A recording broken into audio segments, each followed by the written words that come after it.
Olá, seja bem-vindo, bem-vinda à comunidade de Atmer. Me chamo Eduardo, atuo como psicanalista e estudioso. Hoje falaremos sobre autodefesa e decisão, como que podemos nos colocar e ao mesmo tempo nos tornar mais resistentes a todo esse surto coletivo que está acontecendo à nossa volta.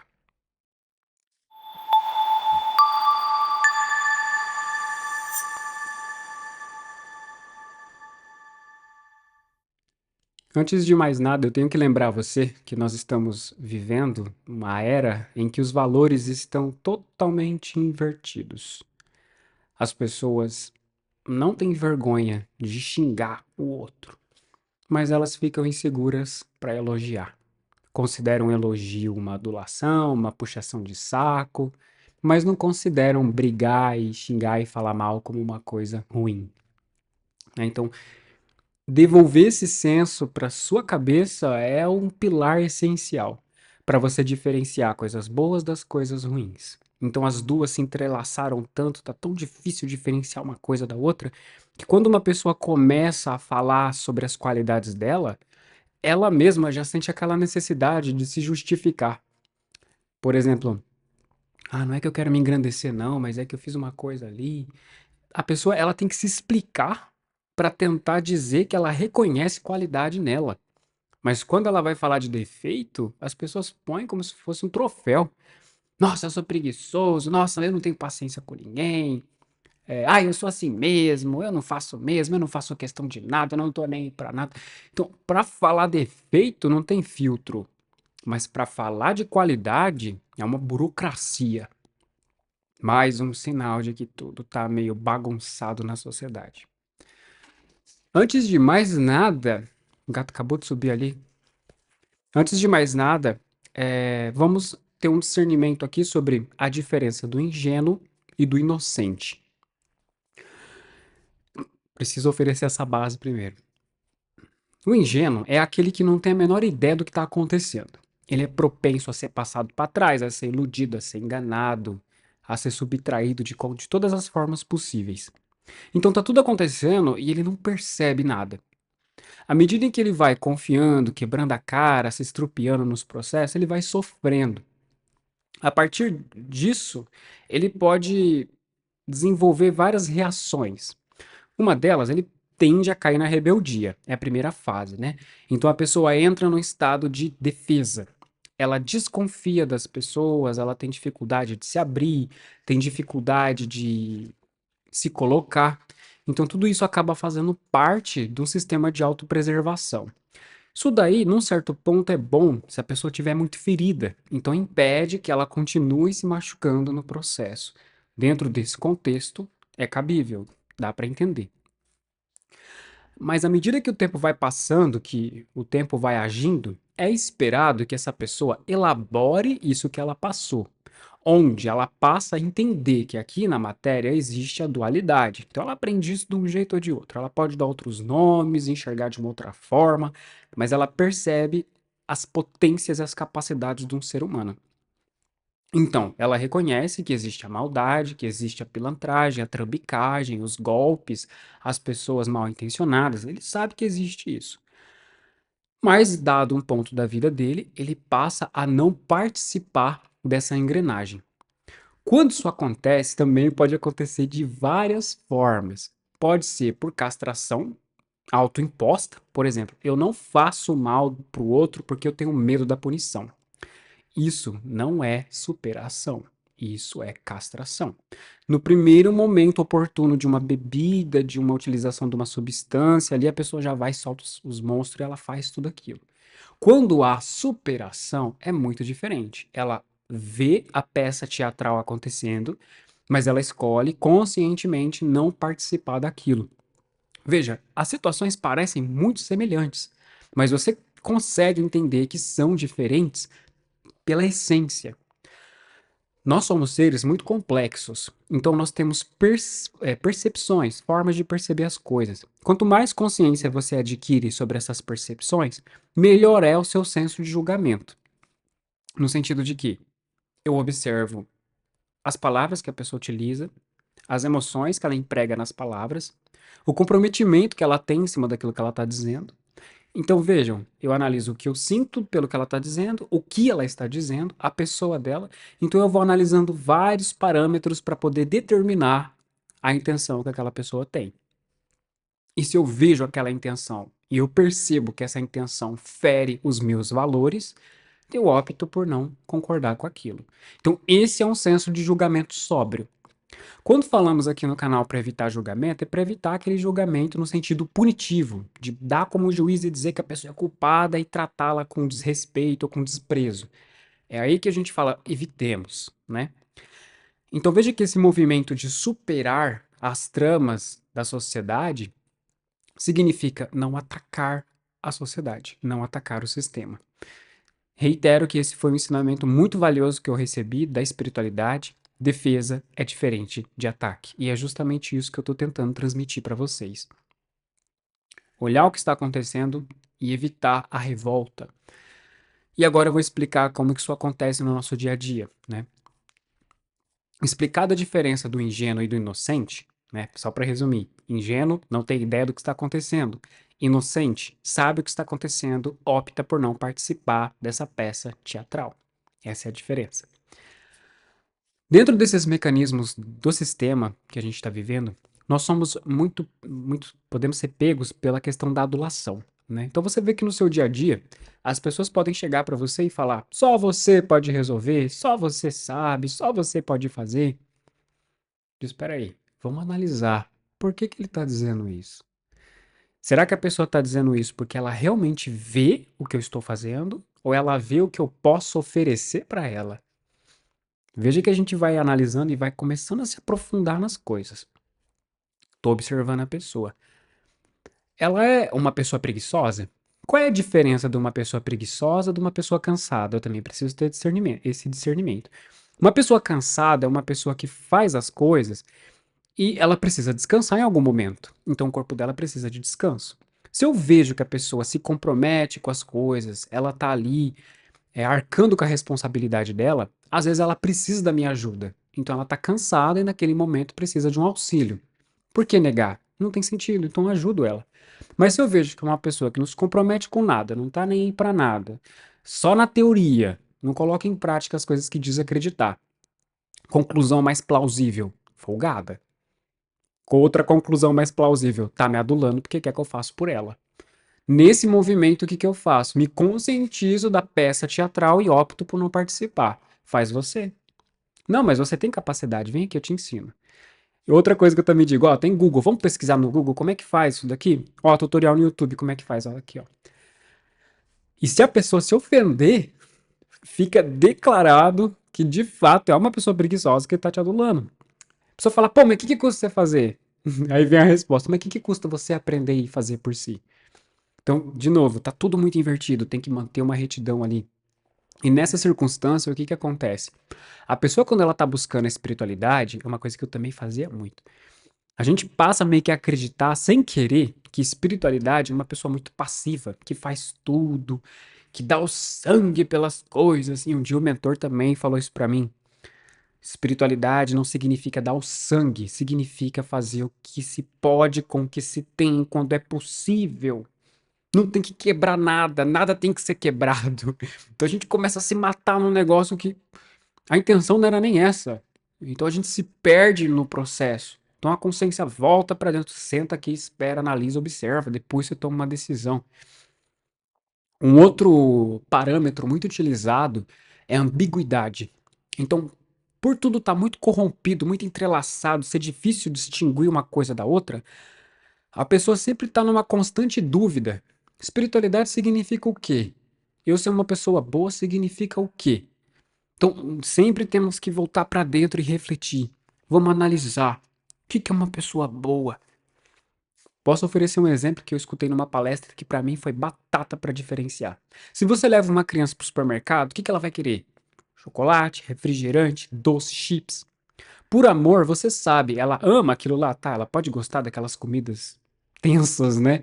Mas por amor, você oferece arroz e feijão porque você sabe que é o que sustenta ela. Aos olhos dela, ai, você é ruim, você não me deixa comer chocolate. Mas aos seus olhos, não, mas isso faz bem pra você. Então, o que que é uma pessoa boa? Uma pessoa que oferece o que o outro precisa, não o que o outro quer. Então, você introjeta esse conhecimento, agora eu aplico na minha vida. Então, nós temos que resolver esse senso da ambiguidade. Isso não é igual a isso. E essa percepção significa enxergar as duas coisas, entender que são diferentes. Parecem muito parecidas, parecem muito idênticas, você vai notar isso. Mas aí que tá, como que eu diferencio? Percebendo. Percebendo como se movimenta, a forma, onde isso vai levar, o que isso quer de mim, então eu preciso refletir. É aqui que nós caímos no segundo, numa outra engrenagem desse sistema, que é o senso de urgência. Você tem que responder logo, você tem que falar logo, tem que ser tudo correndo, aquela ansiedade, aquela coisa frenética, e você fala, vai pra quê? Pressa do quê? Há uns meses atrás eu refletia sobre isso, parece que o dia não rende, o tempo tá passando rápido. Até que o mentor disse pra mim, me fez entender, né? Não com palavras, mas com um insight. Se o tempo tá passando rápido, é porque você não tá prestando atenção no tempo. Então, presente, meu filho, você não estudou meditação, você não estudou a questão do presente, do passado e do futuro, você não tá consciente à toa, então. Tudo que você faz, esteja ali. Preste atenção no seu dia. E eu comecei a fazer isso, comecei a perceber que realmente o dia, não é que o dia ficou mais rápido, é eu que fiquei mais desligado. Então, quer dizer, a minha percepção de tempo foi corrompida pela massa e eu não havia percebido isso. Então, é tão sutil, é tão, como fala, pequeno, que nós subestimamos a ameaça. Então, no senso de urgência, quando uma pessoa tenta dizer pra mim, não, você tem que decidir agora. O que que eu falo hoje? Você quer a resposta agora? Então é não. Se você quiser, talvez um sim, você vai ter que parar e respeitar meu tempo de refletir sobre a tua proposta. Ah, não, mas você é muito demorado. Então tá bom, pode procurar outra pessoa. Não faço muita questão. Então veja, eu não ataquei a pressa dela, eu me defendi da pressa dela. É diferente. A gente fala, qual que é a diferença do ataque e da defesa? Ataque é, por exemplo, se a pessoa tá fazendo uma coisa que me afeta e eu vou lá e quero ficar colocando bedelho, ficar falando do defeito dela, confrontando ela de forma desnecessária, sendo que ela não me atingiu tão proporcionalmente, tô atacando ela. Mas se eu tô ali na minha, revivendo a minha vida, a pessoa vem tirar minha paz e fala, meu filho, dá licença, né? Aí sim eu tô reagindo. Só que eu também tenho que reagir à altura, de uma forma respeitosa, né? Indo por esse ponto, então, o senso de urgência tem a ver com a ansiedade. Então, se você trabalha o senso de urgência, você também trabalha a sua ansiedade. De entender que a vida também não vai fazer as coisas no tempo que você quer. Então, foi uma coisa que eu também entendi e que dói. De você enxergar que as coisas não são como você quer que sejam. E aí, você tem que analisar e refletir que muitas vezes nós desejamos muito mais daquilo que precisamos. Se tem uma frase que eu escutei que me acordou sobre isso, o ser humano é um ser engraçado. É um ser que não precisa de nada e acha que precisa de tudo. Então eu pensei, é verdade. Se formos analisar e refletir, precisamos de pouco. Precisamos de água, alimentação, uma habitação, pessoas à nossa volta para nos dar um apoio emocional. Mas é isso. Aí nós começamos a criar aquele monte de preocupação, aquele monte de coisa, e para quê? Muitas vezes é porque o social espera algo de nós, então descaracterizamos nossa experiência de vida. Outra coisa é o cuidado com o desespero. Agora que os assuntos da espiritualidade estão mais evidentes nas redes sociais, em tudo quanto é lugar, eu muitas vezes recebo algumas visões, algumas coisas que vão acontecer. Mas dificilmente eu trago aqui porque eu sei que isso cria desespero. Teve uma vez em 2022 que eu recebi uma visão de que estava acontecendo uma guerra. Isso foi há muito antes das pessoas começar a falar disso. E eu entendi naquela mesma ocasião, não é uma guerra literal, não vai que vai ter, claro, não estou dizendo que nunca vai acontecer, quem sou eu, né, para decretar futuro. Mas naquela ocasião eu entendi que era uma guerra psicológica. Eu mencionei isso levemente aqui para quem acompanha o canal, mas eu entendi que era uma coisa mais mental do que física. Isso me permitia o quê? Eu entendi também que eu não ia poder mudar o curso das coisas, eu podia me preparar para o que ia acontecer. Isso também é uma coisa muito difícil para quem busca espiritualidade, para quem começa a ter insight. A pessoa entra num desespero, meu Deus, vai acontecer isso, vai acontecer aquilo. Então vejam, o sistema busca uma reação. Se o sistema te põe em desespero e você reage, você alimenta o sistema. Então aí cabe o quê? Sobriedade. Se a espiritualidade traz um insight, é para você se preparar. Ó, vai acontecer um negócio ali, observa. E eu falo porque pelas pessoas que eu atendo, pelas coisas que eu escuto, as pessoas levam tudo pro pior lado. Eu falo, gente, calma. Não tô dizendo que não vai acontecer. De novo, quem sou eu para dizer se vai ou se não vai? Não sei. Mas o que eu tô tentando trazer? Foco, calma. Se você manter esse desespero, te garanto que melhor não vai ser. Então, volta-se, né? E por fim eu falo dessa questão, a inversão dos valores. O CDF é apedrejado, mas os engraçadinhos que ficam no fundo da sala disputando para ver quem tira a pior nota, esses são enaltecidos. Tanto que hoje também, né, as músicas, a mídia, se você vai nos tops de séries, de músicas, de conteúdo que estoura na internet, um monte de cocô, para não falar. Então tá tudo muito confuso. Então, né? Se nós vemos que a sociedade enaltece isso, hoje o que eu penso? Eu tento não me revoltar com isso, porque isso é revoltante. Mas eu paro e penso, por que isso acontece? A resposta mais aceitável que eu encontrei até agora é a busca pelo prazer. Porque tudo isso dá prazer. A falta de comprometimento com as coisas, a irresponsabilidade, a imoralidade, porque daí você pode justificar tudo o que você quer fazer, querer impor sua vontade para os outros. Então, é hipócrita quem diz que isso não dá prazer para o egoísta. Claro que dá. Então, você seguir a espiritualidade exige que você abrace as causas das suas potencialidades. Por exemplo, eu tenho consciência de que eu tenho conhecimento de programação, tenho consciência sobre questão de documentação. Então, se eu quiser utilizar o meu conhecimento para prejudicar os outros, eu não poderia? Poderia. Poderia aplicar um golpe, até a pessoa descobrir que é um golpe e já subtrair muito dinheiro dela. Mas o que me impede de fazer isso? É uma questão ali de que eu tenho medo da punição? Hoje, não mais. Então, o que é? É uma constatação, uma compreensão.